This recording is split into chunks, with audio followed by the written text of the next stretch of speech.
Alex. Hello, Helen. Hi. Welcome to our Patient Insights video series. Thank you. Thank you for coming along today to talk about your experiences of coronavirus and the impact it's had on you and Carlo. For those who don't know, Carlo has Citrullinaemia. Can you tell us a little bit about Carlo and how the condition affects him? Yes. So Carlo has Citrullinaemia. It was detected when he was very tiny.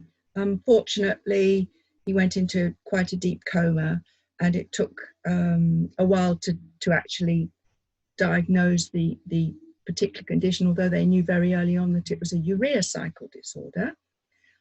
Carlo is now 37, so we feel that he's made a great success of his life, considering all the difficulties he encountered at the beginning. And yes, he's now living with a small group of adults in a very lovely house, which is not very far away from us, near Sutton in Surrey. Oh, that's wonderful. And how did you feel when you found out that we were going into lockdown? On one hand, we're a bit worried about how Carlo would cope with it, because he does come home quite a lot at weekends, and I pop over in the week sometimes. So we worried about how he was going to cope, and I suppose how everyone in the house with him was going to cope. We didn't worry too much about ourselves, because, we're able to decide what we do, really, and we understand.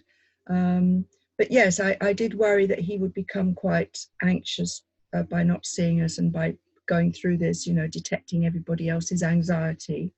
Yeah. So far, so good. Great. And how was that explained to Carlo? I think it was just set out to them all very clearly, that it was necessary to protect themselves and the staff around them, and that for the time being they wouldn't be able to go out anywhere, and that visitors into the house would be monitored, and that it would be a change of lifestyle for all of them. Thankfully, Carlo watches the news quite a lot, so he got used to hearing about it, and about people having to self-isolate and this sort of thing. So I think it started to make sense to him, and he, if anything, he probably felt like he was involved in everything that was going on. That makes sense. Yeah, absolutely. And do they have any additional measures other than, not allowing people to come in and visit? Very quickly, they set up a sanitizing station at the door. Any visitors had to go through the whole, sanitizing process. They obviously frequent hand washing throughout the day and night and what have you. Distancing as much as possible.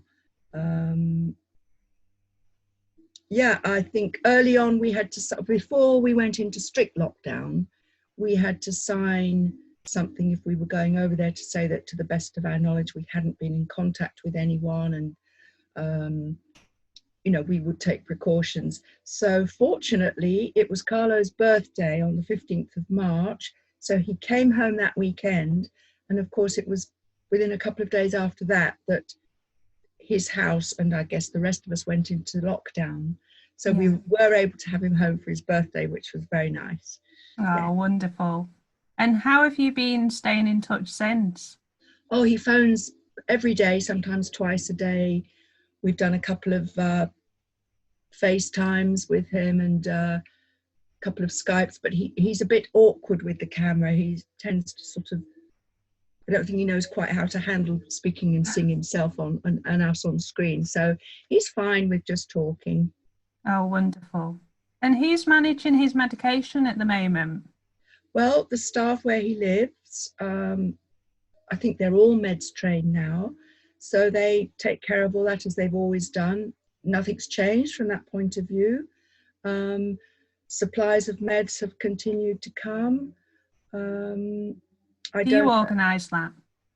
No, the staff where he lives organise that. The home care manager and or deputy is responsible for all the reordering and checking the dates on emergency kits and that sort of thing. So I'm happy to say, touching wood, so far it seems to have all worked very, very well.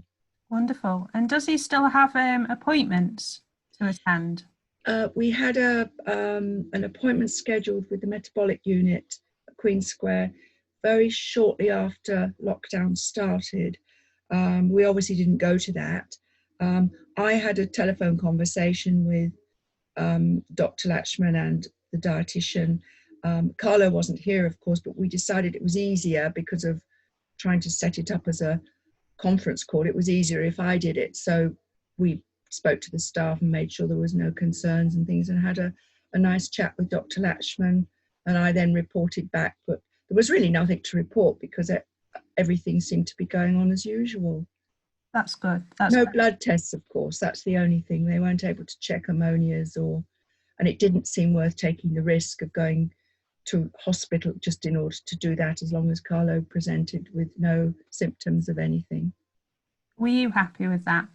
Yes, it seemed to work out fine. In fact, well, I really wouldn't have been happy to go up to London at that point anyway, and take the risk of exposing either us or Carlo to any errant little germs that might be going around. So, yeah. That's good. That's good. Do you have any worries about the lockdown measures being lifted?